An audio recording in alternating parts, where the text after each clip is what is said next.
of us muggles and magicians alike grew up with the idea that Slytherin was always the evil house.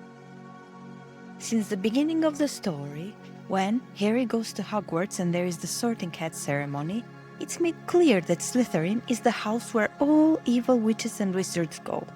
So we notice that there is a specific aura built around that house in the wizarding world. Then, the hat wants to send Harry there. And there comes the famous quote, "Anything but Slytherin." But why would the sorting hat want to send the protagonist to the house of evil? What did it know that we don't? And most importantly, why did it change its mind?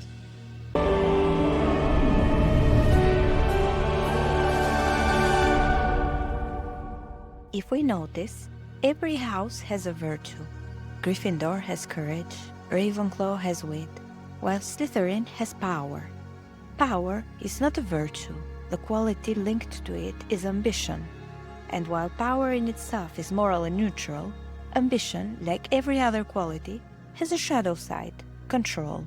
So maybe, just maybe, Slytherin was not the evil house, but it was just the honest one. So let's look at the witches and wizards that came from different houses. Voldemort was the most evil wizard history had ever seen. His ideal was blood purity, which is rather controversial knowing that he was a half-blood himself. His father had abandoned him, so he wanted to erase that part of himself, even though it was impossible. The same obsession we see in Salazar Slytherin, even though for another reason. He lived in darker times, in times where witches and wizards were persecuted by muggles, and he was afraid that if they allowed non-pure bloods into their midst, it would endanger all their heritage.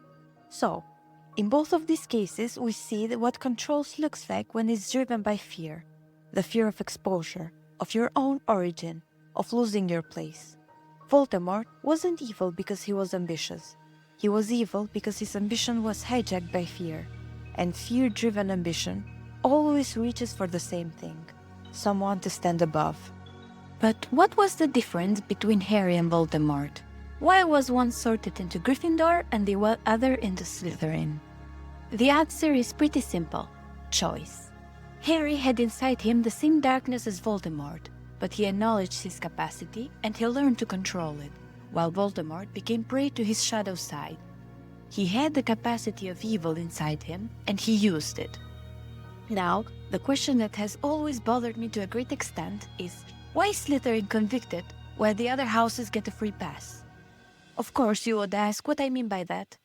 If every house has a virtue, then every house should also have a shadow. Ravenclaw's diadem was used as a Horcrux, stolen from the mother by her own daughter to become wiser than her. Wit beyond measure is man's greatest treasure. The crown was the source of knowledge, a shortcut, and so the shadow of arrogance shows itself. Nobody calls Ravenclaw the evil house, though. Peter Pettigrew betrayed his own friends, faked his own death, and framed Sirius for it, and then hid as a rat for 12 years while an innocent man rotted in Azkaban. He chose to follow Voldemort and he was a Gryffindor. When Harry sees a vision of Sirius being tortured, Hermione warns him that it's a trap, but he needed to be the one to save him, putting in danger 5 friends who came with him. His own hero complex, the Shadow, did that. Another example we see the Shadow taking over is years ago, in the time of the Marauders, where Sirius led Snape towards the tunnel under the Whomping Willow during a full moon, knowing very well that Lupin was transforming, sending him towards death, or worse, towards becoming a werewolf himself.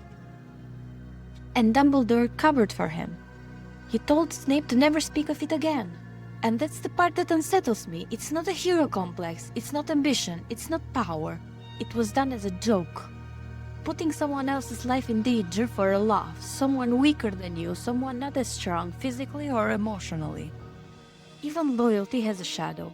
Loyalty can become tribalism, the belief that my people deserve protection while everyone else doesn't. So, what I'm trying to say is that power is neutral. What Slytherin has is ambition, and they choose to use that ambition for their ideals. But naming the house evil puts the evil into the quality itself. I think everyone has Slytherin in them.